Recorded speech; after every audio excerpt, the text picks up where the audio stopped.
श्री गणेशाय नमः. वक्रतुंड महाकाय सूर्यकोटि समप्रभ निर्विघ्नं कुरु मे देव सर्वकार्येषु सर्वदा. गुरुर्ब्रह्मा गुरुर्विष्णू गुरुर्देवो महेश्वरः गुरुः साक्षात् परब्रह्म तस्मै श्री गुरुवे नमः. सर्वमंगलमांगल्ये शिवे सर्वार्थ साधिके शरण्ये त्र्यंबके गौरी नारायणी नमोस्तुते. सृष्टौ या सर्गरूपा जगदनविधौ पालनीया च रौद्री संहारे चापि यस्या जगदिदमखिलं क्रीडनं या पराख्या पश्यन्ति मध्यमाथो ददुनु भगवती वैखरी वर्णरूपा सा स्मद्वाचं प्रसन्ना विधिहरिगिरिशाराधितालङ्करोतु. नारायणं नमस्कृत्यं नरं चैव नरोत्तमं देवीं सरस्वतीं व्यासं ततो जयमुदीरयेत्. ओम श्री जगदंबा माता की जय. मागच्या भागात आपण त्रिशंकूची कथा बघितली आणि व्यासमुनी आपल्याला सूर्यवंश आणि चंद्रवंश यांच्या वंशातील राजांचं त्यांनी उत्तम चरित्र वर्णन केलेलं आहे हे आपण बघितलं. आता आजपासून आपण सुरुवात करू. या चंद्रवंशातील राजांचं आणि सूर्यवंशातील राजांचं उत्तम चरित्र आपण ऐकलेलं आहे. त्यातून हे निश्चित लक्षात घ्यावं की जर पराशक्तीची कृपा झाली तर सर्व सिद्ध होऊन जातं. जे जे ऐश्वर्ययुक्त कांतिमान शक्तियुक्त असं आपण पाहतो त्या सर्व पदार्थांमध्ये भगवतीचा अंश आहेच हे सर्वांनी प्रथम लक्षात घ्यावं. त्यामुळे माता भगवतीची उपासना सर्वांनी करावी. वेदरूपी क्षीरसागराचे मंथन करून माता भगवती पराशक्तीचे चरण कमलरूपी रत्न व्यासमुनी कमलरूपी रत्न आपल्याला मिळाले आहे असं व्यासमुनी सांगत आहेत. पंचब्रह्माच्या आसनावर स्थित ब्रह्मा विष्णू रुद्र ईश्वर आणि सदाशिव हे पंचब्रह्म सांगितलेले आहेत. या पंचब्रह्माच्या आसनावर स्थित असलेली माता भुवनेश्वरी या सर्वांची शक्ती या रूपात अधिष्ठित आहे. या पाच ब्रह्मांच्याही पेक्षा वेगळी जी शक्ती कार्यरत असते तिला अव्यक्त या रूपात वर्णन केले जाते आणि अव्यक्त अशी जी आहे तीच माता भुवनेश्वरी आहे. या ग्रंथामध्ये एक वाक्य आहे, जेव्हा मानव आकाशाला आपल्या त्वचेने पूर्ण आच्छादित करेल त्यावेळी शिवा तत्वाला न जाणता देखील त्याच्या दुःखाचा अंत होईल. अतिशय गर्भित अर्थ असलेलं असं हे वाक्य या ग्रंथात आपल्याला सांगितलेलं गेलेलं आहे. शिव ही संहार शक्ती आहे आणि शिवा ही सृजन शक्ती आहे. अर्थात शिवा तत्वाच्या ज्ञानाशिवाय आपल्याला आपल्या दुःखाचा अंत होणं शक्य नाही. श्वेताश्वतर शाखेचे जे अभ्यासक आहेत त्या अभ्यासकांनी श्रुतीमध्ये असे सांगितलेले आहे की त्या महापुरुषांनी आपल्या गुणांनी व्यक्त न होणारी दिव्य शक्ती संपन्न भगवती जगदंबा मातेचे दर्शन ध्यान योगाने प्राप्त केलेले होते. म्हणून जन्म सफल होण्यासाठी सर्व आसक्तींचा परित्याग करून तसेच आपल्या मनाला हृदयामध्ये स्थित करून लज्जा भय किंवा प्रेममय भक्तीने सर्व सम्यक प्रयत्न करून त्या भगवती मातेच्या चरणी पूर्ण निष्ठा तसेच तत्परता ठेवावी असा वेदांताचा स्पष्ट उद्घोष आहे. जो मनुष्य उठता बसता सतत निरंतर माता भगवतीचे कीर्तन करतो तो या जन्म मृत्यूच्या फेऱ्यातून मुक्त होतो.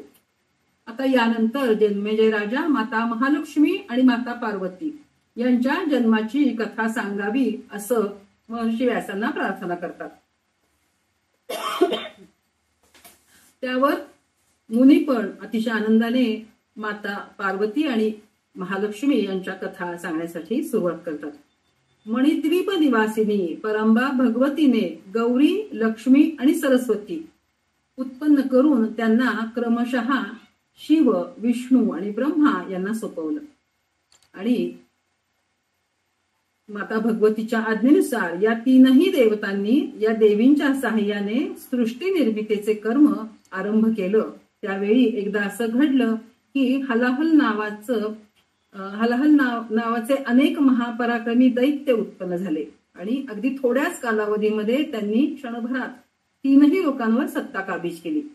ब्रह्माजींच्या वरदानाने अभिमानात चूर असलेल्या त्या दैत्यांनी आपल्या सैन्यासह कैलास आणि वैकुंठाला पूर्ण वेढून टाकले.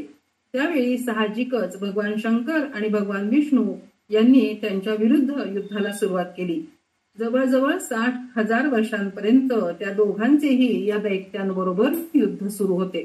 अत्यंत महाशक्तिशाली त्या दैत्यांच्या बरोबर भीषण युद्ध केल्यानंतर त्यांनी त्या दैत्यांना मारूनही टाकले. युद्ध समाप्तीनंतर ते दोघेही म्हणजे भगवान विष्णू आणि भगवान शंकर आपल्या विजयाचा उत्सव साजरा करत आपापल्या लोकांमध्ये रवाना झाले. पण त्यांना त्यांच्या विजयाचा हा अतिशय अभिमान म्हणजे गर्व वाटू लागला. त्यामुळे माता महालक्ष्मी आणि माता पार्वती या दोन्ही देवींना त्यांच्याबद्दल थोडंसं हसायला यायला लागलं आणि त्यांचं ते छद्मी हास्य पाहून या दोघांनाही अत्यंत राग आला. म्हणजे भगवान विष्णू आणि भगवान शंकर या दोघांनाही राग आला, कारण ह्या दोन्ही महालक्ष्मी आणि गौरी या त्यांच्याकडे बघून हसू लागलेल्या होत्या. आणि हे सर्व पाहून त्या दोन्ही शक्ती ज्या होत्या त्या पतीपासून त्या विलग झाल्या आणि नंतर त्या दोघीही अंतर्धान पावल्या. पण त्यामुळे झालं का असं की सर्वत्र हाहाकार माजला आणि शंकर आणि विष्णू हे दोन्ही देव शक्तिहीन झाले, निस्तेज झाले, चेतनारहित झाले. ब्रह्माजींना ज्यावेळी ही घटना कळली त्यावेळी ब्रह्माजींनी शक्यता अशी त्यांना वाटायला लागली की ह्या सृष्टीचा प्रलय होईल का काय असं त्यांना वाटायला लागलं. आणि या सृष्टीचा प्रलय झाला तर माझ्या सृष्टी रचनेचे कार्य पुन्हा संपुष्टात येईल असं भय त्यांना वाटू लागलं. त्यामुळे त्यांनी त्यांचे पुत्र मनु आणि सनक आदी जे होते ऋषी त्यांना बोलावून घेतलं आणि त्यांच्याकडून माता जगदंबा पराशक्ती ज्यांनी लक्ष्मी आणि गौरी या शक्ती प्रदान केलेल्या होत्या त्या माता भगवतीची उपासना करण्याची आज्ञा केली. 1,00,000 वर्षांपर्यंत त्यांनीही मग ब्रह्माजींच्या आज्ञेनुसार हिमालय पर्वताच्या पायथ्याशी बसून तपश्चर्या केली. त्या सर्वांच्याच उपासनेने आणि तपश्चर्याने माता भगवती दक्ष प्रजापती मनु आणि सनकादिक मुनींना प्रसन्न झाली. त्यांनी सर्वांनी मातेची स्तुती केली आणि मातेला नतमस्तक होऊन नमस्कार केला. मातेनेही प्रसन्न होऊन मग त्यांना वर मागण्यास सांगितले. त्यावर त्यांनी भगवान विष्णू आणि भगवान शंकर यांच्या निघून गेलेल्या शक्ती म्हणजे माता लक्ष्मी आणि माता गौरी यांना पूर्वीप्रमाणेच त्यांना परत देऊन टाका असा आशीर्वाद मागितला आणि दोघांचीही शरीरं पूर्वीसारखी स्वस्थ करावी अशी प्रार्थना केली. त्यावर माता भगवतीने प्रसन्न होऊन त्यांना तथास्तु म्हणून आशीर्वाद दिला आणि ते दोघेही पूर्वीसारखेच चैतन्यमय होतील असे आश्वासनही दिले.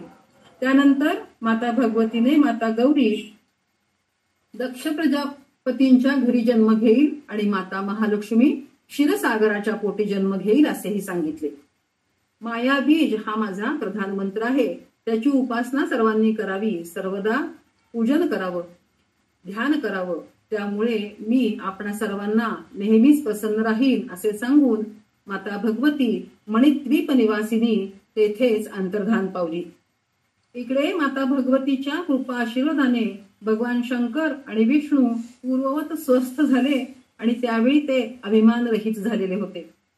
आपले आपले कार्य पूर्ण करण्याची शक्ती संपन्नता त्यांना आली आणि त्यामुळे ते आनंदात त्यांच्या कार्यामध्ये पुन्हा मग्न झाले.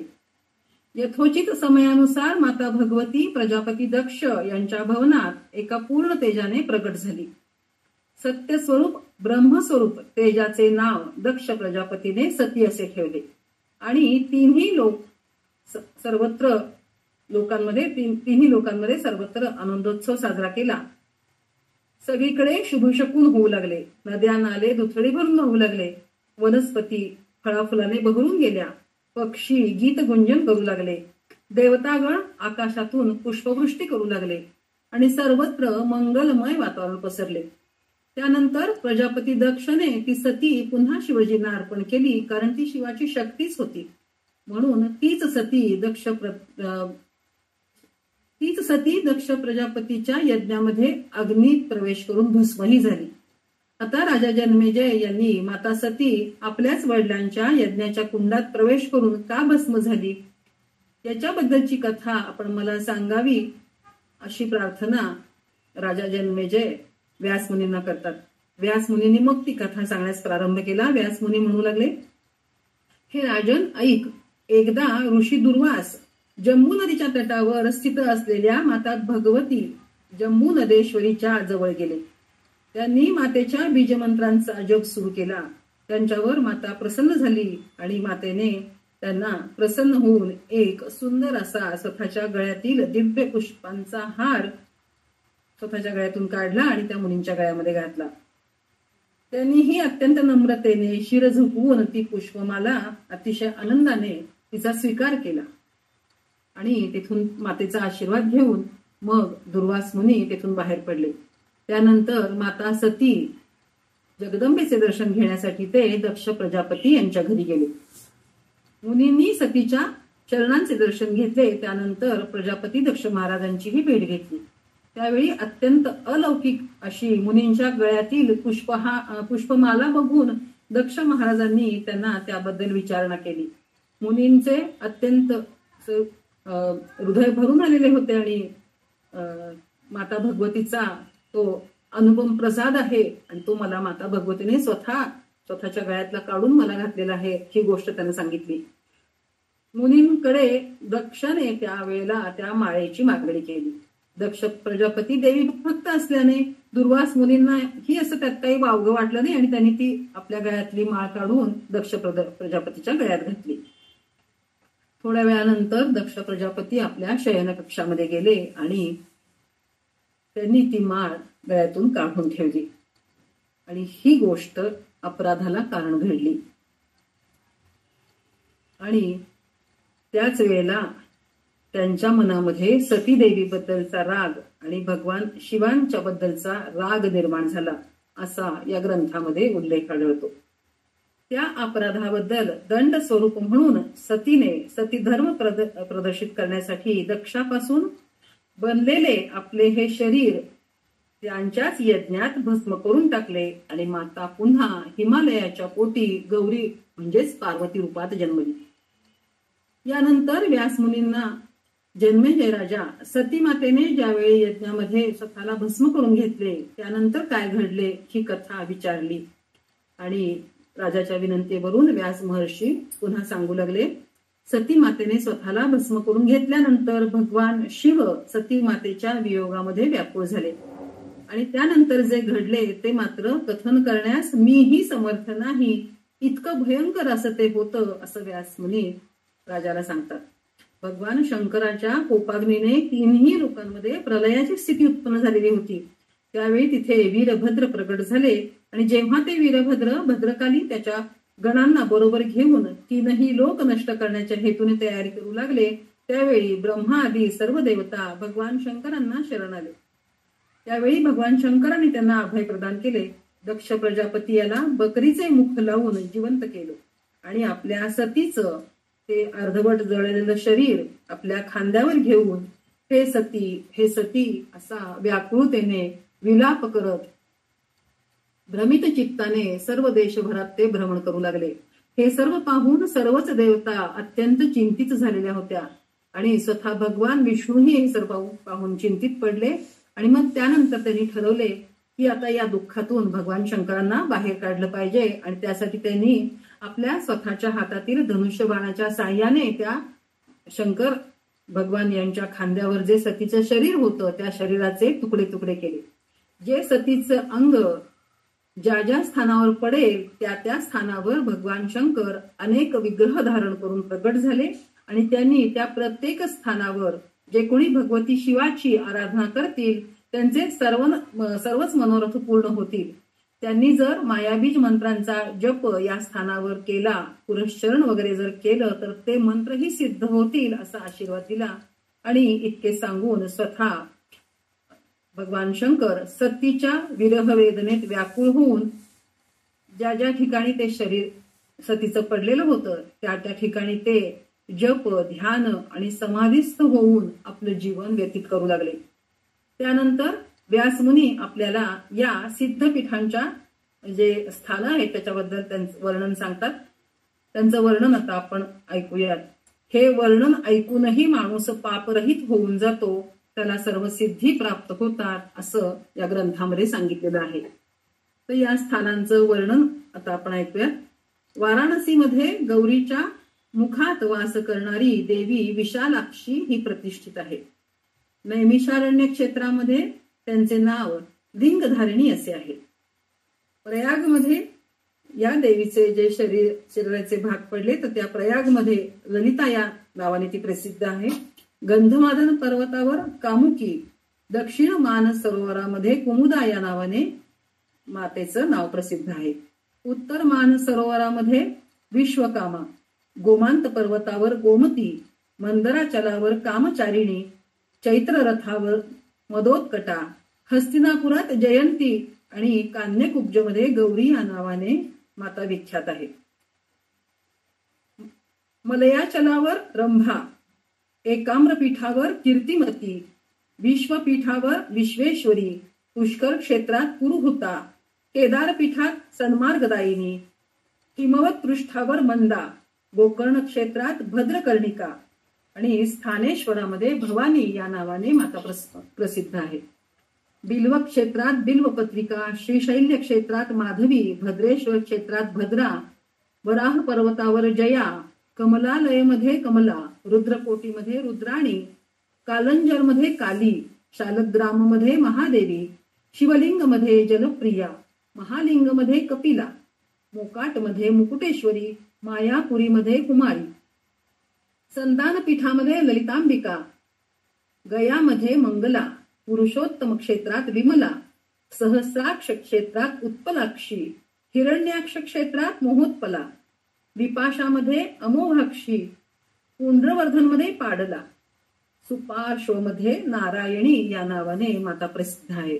त्रिकुटमध्ये रुद्रसुंदरी, विपुल क्षेत्रात विपुला, मलयाचलावर कल्याणी, सह्याद्री पर्वतावर एकवीरा, हरिश्चंद्र पर्वतावर चंद्रिका, रामतीर्थमध्ये रमणा, यमुना क्षेत्रामध्ये मृगावती, कोटतीर्थमध्ये कोटवी, माधववनामध्ये सुगंधा, गोदावरी क्षेत्रात त्रिसंध्या, गंगाद्वारमध्ये रतिप्रिया, शिवकुंड क्षेत्रामध्ये शुभानंदा, देवकी तटावर नंदिनी, द्वारकेमध्ये रुक्मिणी, वृंदावनामध्ये राधा, मथुरेमध्ये देवकी, पाताळामध्ये परमेश्वरी, चित्रकूट पर्वतावर सीता, विंध्याचल पर्वतावर विंध्यवासिनी आणि करवीर क्षेत्रामध्ये माता महालक्ष्मी या नावाने प्रसिद्ध आहे.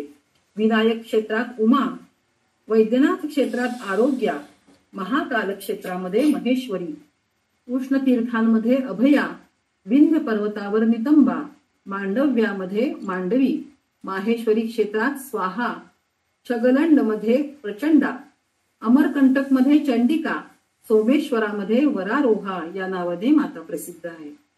प्रभास क्षेत्रात पुष्करवती, सारस्वती तीर्थात देवमाता, समुद्र तटावर पारावारा, महालय क्षेत्रात महाभागा, पयोष्णीमध्ये पिंगलेश्वरी, ऋतशौच क्षेत्रामध्ये सिंहिका, कार्तिक क्षेत्रात अतिशाकरी, उत्पलावर्तक मध्ये लोला, सोनभद्र नदीच्या क्षेत्रामध्ये सुभद्रा, सिद्धवनामध्ये लक्ष्मी, भरताश्रम तीर्थात अनंगा, जालंधर पर्वतावर विश्वमुखी, किष्किंधा पर्वतावर तारा, देवदारुवनात पुष्टी आणि काश्मीरमध्ये मेधा या नावाने माता प्रसिद्ध आहे.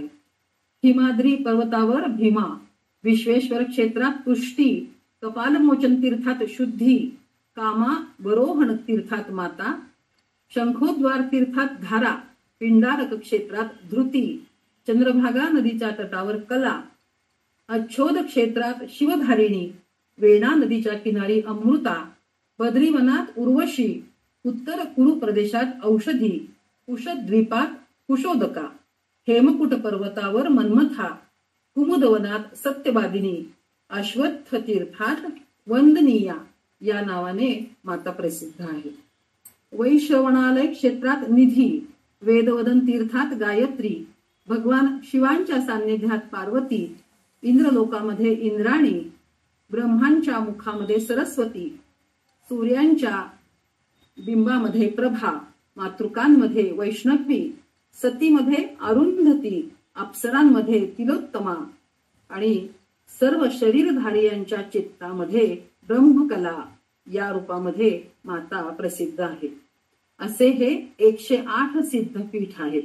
याचे श्रवण किंवा स्मरण जरी केले तरी मनुष्य मुक्त होऊन भगवतीच्या परधामी पोचतो. या ठिकाणावर जाऊन श्राद्ध तर्पण केल्यास पितर देखील संतुष्ट होतात. या ठिकाणी जाऊन पूजा अर्चना करावी, आपल्या अपराधांची मनोभावे क्षमा मागावी. त्यामुळे सर्वांच्याच आयुष्याची कृतकृत्यता होईल. तसेच या ठिकाणी ब्राह्मण, सुवासिनी, कुमारिका, बटू यांची पूजा करून त्या ठिकाणी अवश्य अन्नदान करावे. ही सिद्धपीठ जी सांगितली आहेत ती मुक्ती क्षेत्र म्हणून प्रसिद्ध आहेत. यानंतर व्यासमुनी आता सती देवी ज्या आहेत त्यांनी हिमालयाच्या पोटी गौरी देवी यांच्या रूपामध्ये जन्म घेतलेला आहे ती कथा आपल्याला सांगतात. राजा जन्मेजय यांना व्यासमुनी सांगू लागतात, राजा ऐक, प्राचीन काळची ही कथा आहे. अग्नीमध्ये सतीदेवीचा हा देह दग्ध झाल्यावर भगवान शिव हे व्याकुळ झाले आणि शेवटी एका स्थानावर ते स्थिर झाले. त्यानंतर आत्मनिष्ठ शिवजींनी प्रपंच ज्ञानातून शून्य होऊन मनाला समाधिस्थ करत भगवती मातेच्या स्वरूपाचे ध्यान करत ते स्वतः समाधिस्थ झाले. सतीच्या अभावाने सर्व जगच खिन्न मनस्क झालेले होते. सर्व ठिकाणचा आनंद नाहीसा झालेला होता. अगदी समुद्र, द्वीप, पर्वत सुद्धा आणि सगळे जगत हे शक्तिहीन झालेले होते. त्याच वेळी तारक नावाचा एक असुर उत्पन्न झाला आणि तो दैत्य ब्रह्माजींकडून वरदान प्राप्त करून 3 लोकांचा शासक बनला. त्याला ब्रह्मदेवांकडून वर मिळालेला होता की भगवान शंकर यांच्या पुत्राकडून माझा मृत्यू होऊ दे.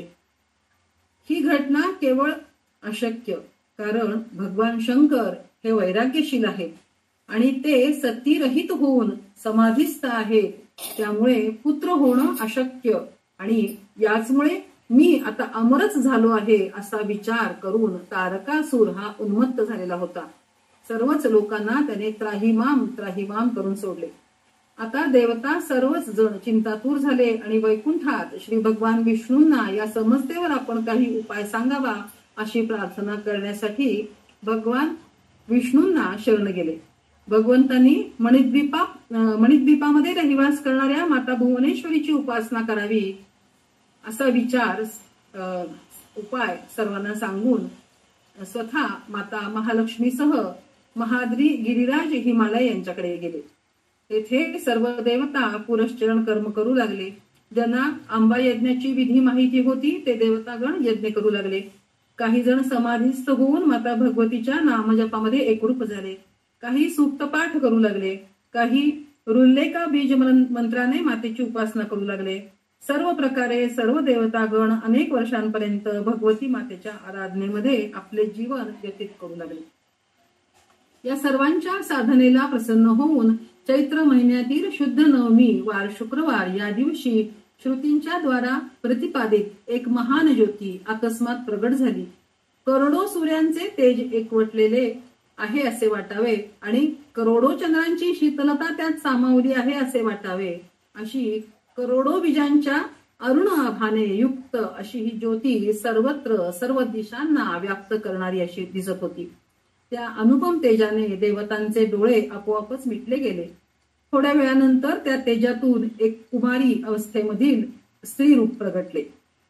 संपूर्ण रूप हे नखशिखांत सौंदर्याने युक्त 4 हस्तयुक्त प्रसन्न करुणेची साक्षात मूर्ती, सर्वांना मोहित करणारी अशी ती जगदंबेची मूर्ती सर्वांच्या समोर प्रगट झाली. सर्व देवतांनी मातेला नमस्कार केला आणि अतिशय सद्गत वाणीने ते माता जगदंबेची स्तुती करू लागले. नमो देव्यै महादेव्यै शिवायै सततं नमः नमः प्रकृत्यै भद्रायै नियता प्रणतास्मताम्. अशा प्रकारे स्तुती करत देवतागण माता जगदंबेला प्रणाम करू लागले. देवतांनी अशी स्तुती केल्यानंतर मणिद्वीपात निवास करणारी मधुर स्वरात भगवती माता सांगू लागली की मी तुमच्या सर्वांसाठी कामधेनू या रूपामध्ये आलेली आहे. मी या संसार दुःखातून माझ्या भक्तांचा उद्धार करते अशी माझी सत्य प्रतिज्ञा आहे. हे सर्व ऐकून देवतागण मातेला आपलं दुःख सांगू लागले. तारकासुराचा त्रास त्यांनी मातेला कथन केला आणि शिवभगवंतांचा पुत्रच त्यांचा नाश करेल असे सांगून यावर आता आपणच उपाय सांगा अशी प्रार्थना ते मातेकडे करू लागले. मातेनेही हे सर्व ऐकून घेतले आणि मग माता त्यांना सांगू लागली की गौरी नामक माझी शक्ती हिमालयाच्या घरी प्रगटेल. ती गौरी प्रयत्नपूर्वक शिवजींना अर्पण करा. त्यामुळे त्यांचा जन्मणारा पुत्र जो आहे तो तुमचं कार्य नक्कीच सिद्ध करेल. हिमालय देखील अत्यंत भक्तिपूर्ण मनाने माझी उपासना करत आहे. त्यामुळे मी तेथे जन्म घेणे प्रिय मानलेले आहे. हिमालयाने पण मग देवीची स्तुती केली. देवीला ज्ञान, भक्ती, योग यांचा उपदेश करावा अशी प्रार्थना हिमालयाने केली. त्याप्रमाणे मातेने त्यांच्यावर कृपा केली, ज्ञान दिले आणि नंतर गौरीच्या रूपात देवीने हिमालयाच्या घरी जन्म घेतला. त्यानंतर गौरीला भगवान शंकरांना समर्पित केली आणि मग त्या दोघांचा पुत्र कार्तिकेय यांचा जन्म झाला आणि त्या कार्तिकेयाने तारकासुराचा संहार केला. पूर्वीच्या काळी समुद्र मंथनातून 14 रत्न निघाली. त्यावेळी त्यातून माता महालक्ष्मी प्रगट झाली. मग आता माता महालक्ष्मी या विष्णूंना समर्पित केली आणि त्यानंतर मग सगळीकडेच परमशांती पसरली. सर्व जग जे आहे ते पुन्हा चैतन्यमय, शक्तिमय आणि अतिशय उल्हासित असे झाले असा सर्वांना अनुभव आला. आता आपण भगवतीचे हे उत्तम महात्म्य वर्णन जे केलं होतं ते ऐकलं. गौरी माता आणि माता महालक्ष्मी यांच्या उत्पत्तीची कथाही ऐकली. हे रहस्यपूर्ण ज्ञान असणारा या ज्या कथा आहेत ह्या अतिशय रहस्यपूर्ण असं ज्ञान आहे आणि हे ज्ञान आपल्याला मुक्त करेल असा हा ग्रंथ इथे आपल्याला सांगतो. आणि या ठिकाणी आपला 7वा स्कंद जो आहे तो संपन्न झालेला आहे. आजपासून आता आपण 8व्या स्कंदाला सुरुवात करत आहोत. या स्कंदामध्ये राजा जन्मेजय व्यासमुनींना सांगतात की सूर्यवंश, चंद्रवंश यांच्या वंशातील उत्पन्न राजांचे अमृतमय चरित्र वर्णन केलेले मी आतापर्यंत ऐकले आहे. आता मला देवीचे पूजन, मंत्र, जप याबद्दलची कथा आपण ऐकवावी अशी मी आपणास प्रार्थना करतो. कोणत्या ध्यानाने भगवतीचे सूक्ष्म स्वरूप बुद्धीमध्ये स्थिर होईल हे सगळं ज्ञान आपण मला सांगा, जेणेकरून माझं कल्याण होईल अशी प्रार्थना राजा जन्मेजय व्यासमुनींना करतो. यावरून महर्षी व्यासमुनी राजा जन्मेजय यांना देवीच्या उत्तम आराधनेच्या विषयी सांगू लागतात. ते ऐकून आपलं सुद्धा कल्याण होईल असं व्यासमुनी सांगतात. आता व्यासमुनी देवर्षी नारद मुनी यांनी याच्याबद्दल योगचर्या प्रवर्तक भगवान नारायण यांना विचारलेले होते असं जन्मेजय राजाला सांगतात की हाच प्रश्न की देवीची प्रार्थना, पूजन, अर्चन कसं करावं असाच प्रश्न एकदा नारद मुनींनी भगवान नारायण यांना विचारलेला होता. त्यावेळेला जे नारायण मुनींनी जे सांगितलेले होतं तेच मी आता तुला सांगत आहे असं व्यासमुनी राजा जन्मेजय यांना सांगतात. एकदा घडलं असं, देवर्षी नारद मुनी या पृथ्वीवर विचरण करत करत नारायणांच्या आश्रमामध्ये येऊन पोचले. तिथे निश्चिंत होऊन ते शांत बसलेले होते आणि त्यांनी योगात्मा नारायणांना विचारले की देवादिदेव जगदाधार या जगताचे आदितत्व याबद्दल आपण मला सांगावे. हे जगत कशापासून उत्पन्न होते, याची रक्षा कोण करतं आणि कोणाकडून याचा संहार होतो, सर्व कर्मांचे फळ कधी मिळते आणि असं कोणतं ज्ञान आहे की जे झाल्यावर या मोहमयी मायेचा नाश होतो. असा कोणता जप आहे, पूजा आहे, ध्यान आहे की ज्याचा प्रकाश झाल्यावर आपल्या हृदयातील अज्ञानरूपी अंधकाराचा नाश होतो. या सर्वांची उत्तरं आपण मला सांगावीत, जेणेकरून या संसारातील सर्वच प्राणी अज्ञान अंधकारमय या जगातून, या संसार चक्रातून सहज पार होतील. देवर्षी नारदांनी अशा प्रकारे प्रश्न विचारल्यावर महायोगेश्वर मुनिश्रेष्ठ आणि सनातन पुरुष भगवान नारायण यांनी सांगण्यास सुरुवात केली. आता इथून पुढचा थोडा संवाद जो आहे हा नारद मुनी आणि नारायण यांच्यामधला राहील. नारायण म्हणतात, हे देवर्षी, आता आपण जगताचे उत्तम तत्व ऐका, जे समजल्यावर मनुष्य सांसारिक भ्रमात राहणार नाही. या जगताचे एकमात्र तत्व भगवती जगदंबाच आहे. 3 गुणांनी म्हणजेच सत्व, रज आणि तम या 3 गुणांनी युक्त असल्याने ही भगवतीच संपूर्ण जगताची रचना करते, तिचे पालन करते आणि तिचा संहारही करते. त्या भगवती मातेचे स्वरूप वर्णन जे काय आहे ते मी आता करतो, ते तुम्ही ऐका, असं भगवान नारायण देवर्षी नारद यांना सांगतात. ब्रह्मापुत्र स्वयंभू मनु, जे आदिमनु आहेत, जे सर्व मन्वंतरांचे अधिपती आहेत, यांना ब्रह्माजींनी जगताच्या निर्मितीसाठी माता भगवतीची उत्तम आराधना करण्याची आज्ञा केली. त्यांच्या कृपेनेच प्रजासृष्टीचे कार्य सिद्ध होईल असे सांगितले. वडिलांची आज्ञा ही शिरसावंद मानून स्वयंभू मुनींनी माता भगवतीला प्रसन्न करण्यासाठी ते तपश्चर्या करू लागले आणि त्यांनी मातेची प्रार्थना स्तवन करण्यास सुरुवात केली. या ग्रंथातील द्वितीय खंडातील या 8व्या अध्यायामध्ये 24 ते 36 श्लोकापर्यंत ही स्तुती आणि हे स्तवन जे आहे ते आपल्याला वाचायला मिळते. मनुरुवाच नमो नमस्ते देवेशी जगत कारण कारणे शंख चक्र गदा हस्ते नारायण गात्विते वेदमूर्ते जगन्मात कारण स्थान रूपिणी वेदत्रय प्रमाणज्ञे सर्व देवनुते शिवे. अशी ही स्तुती त्यांनी केली. ती स्तुती ऐकून परारूपा नारायणी भगवती दुर्गा प्रसन्न झाली आणि मनुला आशीर्वाद दिला. माझ्या अनुग्रहाने प्रजासृष्टी संपन्न होईल आणि निरंतर वृद्धीही होईल असा वरही दिला आणि तेथेच माता भगवती अंतर्धान पावली. मातेचा आशीर्वाद घेऊन स्वयंभू मनु पिता ब्रह्मदेव यांच्याकडे आले. त्यांनी वडिलांना नमस्कार केला आणि मातेचा आशीर्वाद मला मिळालेला आहे, आता मी आपले प्रजोत्पत्तीचे कार्य करू शकतो, पण एखादं एकांताचं स्थान आपण मला द्या की जे या ठिकाणी मी माझे हे कार्य प्रजा उत्पत्तीचं कार्य मी करू शकेन असं सांगितलं. स्वयंभू मनुचं हे सर्व बोलणं ऐकून ब्रह्मदेव विचार करू लागले की आता यास नेमकी कोणती भूमी मी देऊ जेणेकरून याचं हे कार्य सुरळीत सुरू राहील. आणि असा विचार केल्यानंतर त्यांना समुद्राच्या तळाशी गेलेली पृथ्वी जी होती तिची आठवण झाली, जी पूर्ण जलमय होऊन बुडून गेलेली होती. आता अनेक विचारांनी घेरलेले ब्रह्मदेव ध्यानस्थ बसलेले होते तेव्हा त्यांच्या नाकाच्या टोकापासून अंगठ्याच्या आकाराचा एक वराह शिशु प्रगट झाला आणि सर्वांच्या डोळ्या देखतच तो वराह शिशु एका विशालकाय हत्तीच्या आकारामध्ये परावर्तित झाला. ही एक अतिशय आश्चर्यजनक घटना घडली. सर्वांच्याच मनात निरनिराळे विचार येत होते. तेवढ्या त्या महाकाय वराहरूप अशा भगवंतांनी एक गर्जना केली,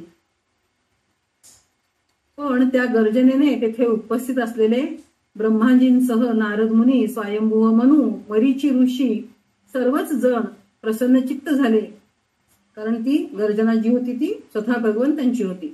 सर्वांनीच अनेक पवित्र सूक्तांनी त्या आदिपुरुषाची स्तुती आरंभ केली. ती स्तुती ऐकून वराह रूपधारी भगवंतांनी सर्वांना आशीर्वाद दिला आणि ते समुद्रामध्ये बुडून गेले. समुद्रामध्ये बुडून गेल्यानंतर समुद्र देवतेला खूपच आनंद झाला आणि समुद्राने त्या भगवंतांना नमस्कार केला आणि हिरण्याक्ष दैत्य ज्याने पृथ्वीला घेरलेले होते त्याचा वध करून मग आपल्या दाढेमध्ये धरून अत्यंत लीलापूर्वक भगवंतांनी त्या वराह रूपातल्या भगवंतांनी पृथ्वीला जलाच्या वर आणून स्थापन केले आणि त्यानंतर हे भगवान लोकनाथेश्वर धामाला निघून गेले. आता या पृथ्वीवर राहून तू सृष्टीसाठी प्रजोत्पत्ती कर असा ब्रह्मदेवानी स्वयंभू मनुला अशी आज्ञा केली आणि अशी आज्ञा करून मग ब्रह्माजी आपल्या लोकांमध्ये निघून गेले.